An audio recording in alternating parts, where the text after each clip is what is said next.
on the open moorlands of Dartmoor in southwest England.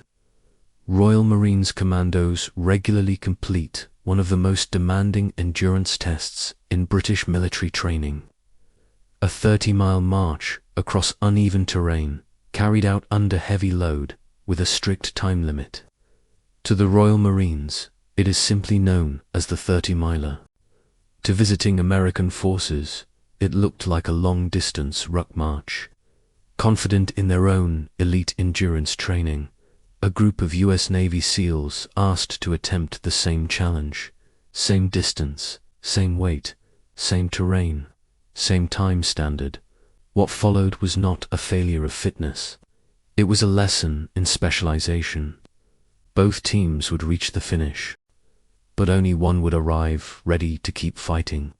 For more documentary-style military training stories, subscribe to the channel. In the United States military, long-distance load carrying is commonly called a ruck march, or simply a hump.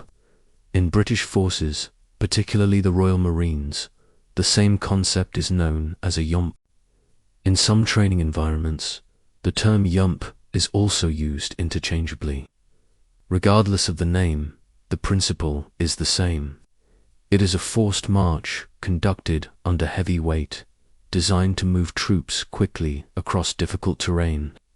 But the Royal Marines 30-miler is not a standard march.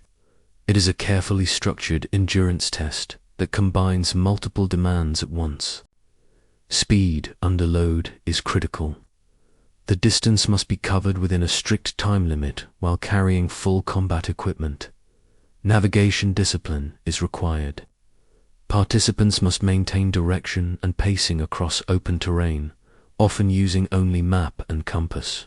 Foot care and movement technique are essential. The uneven ground places constant stress on ankles and feet, making blister prevention and proper stride control a deciding factor in success or failure. And finally, there is the requirement to remain operational afterward. The 30-miler is not simply about reaching the finish line. It is about arriving exhausted, but still capable of continuing military tasks. This combination of speed, weight, terrain, and functional readiness is what separates the Yomp from an ordinary endurance march. The Commando 30-miler follows a simple but demanding structure. Participants must cover a distance of 30 miles across the Dartmoor training area. The maximum allowed time is 8 hours. Each individual carries a military rucksack loaded to a typical minimum training weight, along with a weapon, water, and personal equipment. In practice, this places the total carried load well beyond what most endurance athletes would attempt over such a distance. The route crosses open moorland, rolling hills, boggy ground, and uneven stone-strewn terrain. Rather than following paved roads or marked trails, the course moves directly across the landscape. In many cases, progress is controlled through a series of checkpoints that must be reached in sequence. Navigation is traditionally conducted using map and compass, reinforcing the need for discipline and situational awareness under physical stress. But the purpose of the test is often misunderstood. The 30-miler is not designed to determine who can suffer the most. It is intended to measure a specific military capability, the ability to move long distances over rough ground, under combat load, at speed, and still remain effective afterward. It is a test of controlled endurance, not brute exhaustion. At first glance, Dartmoor does not appear extreme. It is not a mountain range. There are no towering peaks or dramatic cliffs. Instead, it is a vast open plateau of rolling hills stretching across southwest England. But what makes Dartmoor so punishing is not height, it is the ground itself. The surface is uneven almost everywhere. Much of the moor is covered in thick grass and low vegetation that hides deep clumps of earth known as tussocks. Each step lands on an irregular surface. Feet tilt inward and outward constantly. Ankles are forced to stabilize thousands of times per hour. Small balance muscles that are rarely stressed during road marches or flat terrain movement are pushed to exhaustion. Over long distances, this continuous micro-adjustment begins to destroy the lower legs and feet. Then there are the bogs. Large sections of Dartmoor are waterlogged year-round. Dark pools of mud and soaked earth appear suddenly between stretches of grass. Some are shallow. Others can swallow a leg up to the thigh. Moving through them requires detours, jumps, or slow, careful footing, all of which disrupt pace and drain energy. Even when avoided, the surrounding ground remains soft and slippery, increasing friction inside boots and accelerating blister formation. The hills add another layer of punishment. Dartmoor is never truly flat. The terrain rises and falls constantly. Short climbs are followed by descents, only to rise again moments later. These continuous elevation changes force the body to repeatedly shift between muscle groups. Legs never settle into a rhythm. Over time, the load carried on the back begins to feel heavier with each incline. Downhill sections, while easier on breathing, drive weight into the feet, further increasing impact and foot damage. Weather on Dartmoor is another unpredictable factor. Conditions can change rapidly. A clear morning can turn into cold wind, rain, or fog within minutes. Even on what locals call a good day, moisture in the ground remains. Wind strips body heat. Rain softens terrain even further. These elements compound fatigue and discomfort over long distances. But the greatest toll Dartmoor takes is not on lungs or heart. It is on the lower body. Feet absorb constant friction. Ankles fight instability. Calf muscles and stabilizers work continuously to maintain balance. Blisters form faster. Muscles fatigue unevenly. Small injuries accumulate step by step. This is why strong cardiovascular fitness alone is not enough to succeed here. Many highly fit soldiers discover that Dartmoor exposes weaknesses they never knew they had. The terrain does not test how fast you can run. It tests how efficiently you can move, stabilize, endure, and manage your body under load for hours without breaking down.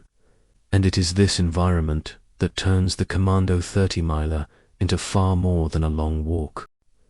After observing the Royal Marines complete the 30-miler, the US Navy SEALs began discussing the test among themselves. From their perspective, the distance and time limit appeared demanding, but achievable. SEAL training places heavy emphasis on endurance. Operators routinely carry equipment over long distances. They complete extended physical evolutions under fatigue. Many had endured Hell Week, nearly 6 days of continuous physical stress, cold exposure, and minimal sleep. Compared to that experience, a 30-mile march within 8 hours seemed within their capabilities.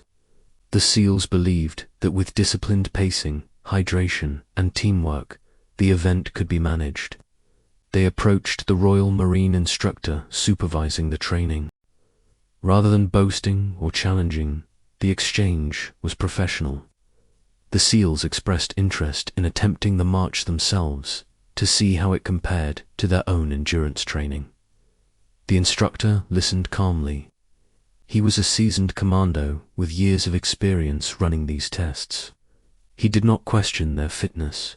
He did not warn them off. He simply acknowledged their request. The standard rules would apply. 30 miles, across Dartmoor, under load, within 8 hours.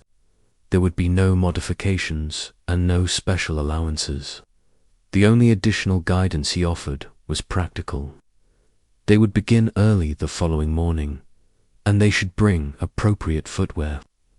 The tone was neutral and measured. There was no competition being created, only an opportunity to attempt the same standard. With that, the start time was set. As dawn approached on the moorland, both groups prepared to step off together. In the early morning light, both teams stepped off together across the open moor. The air was cool, the ground still damp from overnight moisture. Packs were adjusted, straps tightened, and the steady rhythm of boots moving across the grass quickly settled in. For the first several miles, the pace felt controlled and sustainable. Breathing remained even. The weight on their backs was noticeable, but manageable. The rolling hills and uneven ground demanded attention, but neither group appeared strained. The SEALs moved confidently, matching the Royal Marines stride for stride. When the first checkpoint was reached, the two teams arrived close together. There was little separation in time. Everything suggested that the march was unfolding as expected. From the outside, it looked like a straightforward endurance effort. But among the Royal Marines, there was quiet awareness.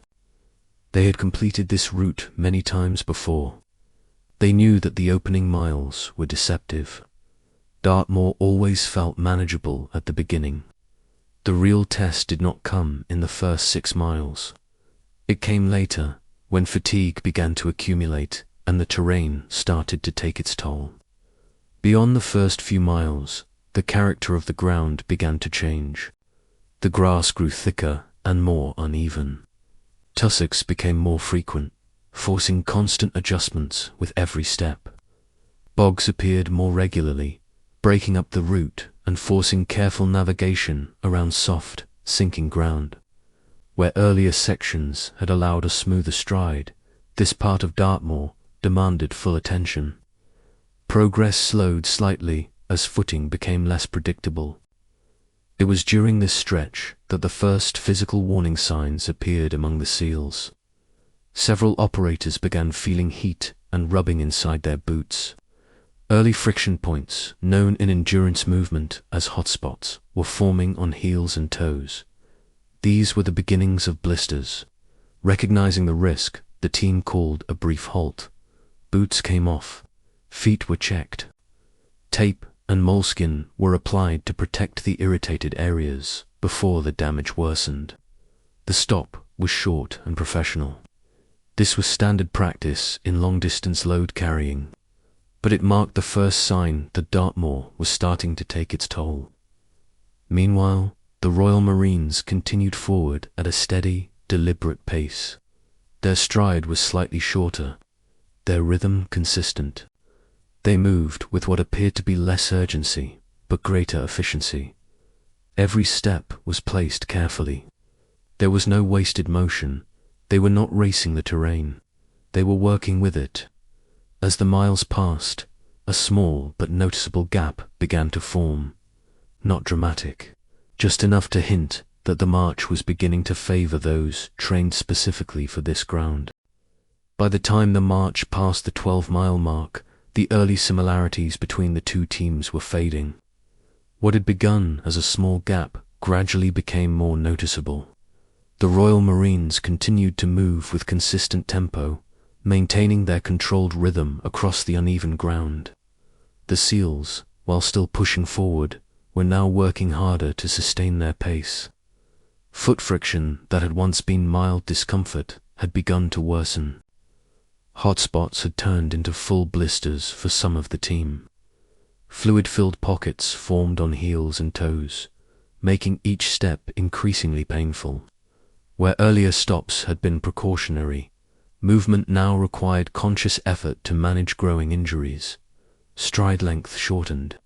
Weight shifted from foot to foot in an attempt to reduce pressure. The physical toll of the terrain was beginning to dictate movement. This section of the march presented a critical decision point. The SEALs could attempt to increase their pace to close the widening gap, but doing so risked worsening injuries and accelerating fatigue. Or they could settle into a slower, sustainable rhythm to ensure the team finished the distance. Preserving completion now took priority over competing for time. As this adjustment was made, the Royal Marines' advantage became increasingly clear. Their technique minimized unnecessary movement. Foot placement reduced slipping and friction. Loads were carried high and tight, limiting energy loss with each step. Their pacing had been conservative from the beginning, designed to last the full 30 miles. What looked slower early on was now proving more efficient. The difference was not fitness, it was preparation for this specific environment. And with each mile beyond 12, that preparation was paying off. Beyond 18 miles, Dartmoor delivered its harshest conditions. The rolling hills grew steeper. Long, gradual climbs drained strength from already fatigued legs. The bogs became wider and harder to avoid, forcing detours or careful crossings through waterlogged ground. Each uneven step sent small shocks through sore feet and aching ankles. What had once felt like a steady march now became a sustained effort of will. The Royal Marines continued forward with measured consistency. Their pace barely changed. They adjusted naturally to the terrain, slowing slightly on climbs, regaining rhythm on descents, and maintaining steady movement across the rough ground. They looked tired, but controlled. The SEALs pushed on behind them. For some, every step now came with pain. Blisters pressed against boots. Leg muscles burned from hours of stabilization and load-bearing. Short rests were taken when necessary, but momentum was harder to maintain. Despite the fatigue, the team remained disciplined. They did not quit. They continued forward, mile after mile, determined to complete the distance. As the final miles approached, the contrast became clear. The Royal Marines crossed the finish, tired, breathing hard, but still functional. They were physically stressed, yet capable of continuing military tasks if required. The SEALs reached the end later. They had completed the march, but at far greater cost. Feet were damaged, legs cramped, energy reserves were depleted. They were in need of recovery rather than ready for further operations. Both teams had finished, but only one had finished combat. After the march was complete and immediate recovery needs were addressed, the two groups gathered for a professional debrief. There was no celebration and no rivalry. The tone was respectful. Both teams recognized the effort required to complete the distance under load. The Royal Marines acknowledged the SEALs' endurance and determination to push through pain. The SEALs recognized the efficiency and consistency with which the Royal Marines had moved across the terrain. The discussion quickly focused on why the outcomes had differed, not in terms of overall fitness or toughness, but in technique and preparation. One of the primary lessons was pacing. On uneven terrain like Dartmoor, an aggressive early pace rarely pays off. A controlled, sustainable rhythm allows energy to be preserved for later miles when fatigue accumulates. Another key factor was foot management. Rather than waiting for discomfort to appear, Royal Marines traditionally prepare their feet in advance, taping high-friction areas, managing moisture, and changing socks during long movements helps reduce blister formation before damage occurs. Load carriage was also addressed. Packs carried high and tight against the back reduce swinging motion. This conserves energy and improves balance on unstable ground. Poorly distributed weight multiplies fatigue over long distances. Fueling and hydration played a role as well. Long movements under load burn calories faster than many expect. Small, regular intake of food helps maintain energy levels more effectively than waiting until hunger sets in. But the most important takeaway was broader. A specialized event requires specialized preparation. General fitness creates a strong foundation, but specific environments demand specific techniques. The SEALs excel in maritime operations, swimming under load, surf passage, diving, and coastal movement. The Royal Marines specialize in sustained ground operations across difficult terrain, often in cold or mountainous environments. Neither approach is superior overall. They are optimized for different operational demands. The 30-miler was not a test of who was the tougher force. It was a demonstration of how specialization shapes performance. The Dartmoor March revealed an important truth about elite military performance. Excellence in one domain does not automatically translate to mastery in another. The U.S. Navy SEALs brought exceptional endurance, discipline, and mental resilience. The Royal Marines brought techniques refined over decades of sustained movement across harsh terrain. Both forces were highly capable, but each was shaped by the environments they trained for most. Rather than exposing weakness, the experience highlighted the value of specialization. It also demonstrated the strength of Allied exchange training. By sharing methods, techniques, and lessons learned, both forces become more effective in future operations. Dartmoor remains a proving ground for British commandos. Its uneven ground, relentless hills, and unforgiving conditions continue to challenge every new generation of Royal Marines. And the Commando 30-miler remains a defining standard, not simply a test of endurance, but of controlled movement under load. If you found this documentary breakdown informative, give the video a like to help it reach more viewers who enjoy real military training stories. Which sounds harder, 30 miles across Dartmoor under heavy load, or a long cold water ocean swim? And for more documentary-style military history and training breakdowns, subscribe to the channel.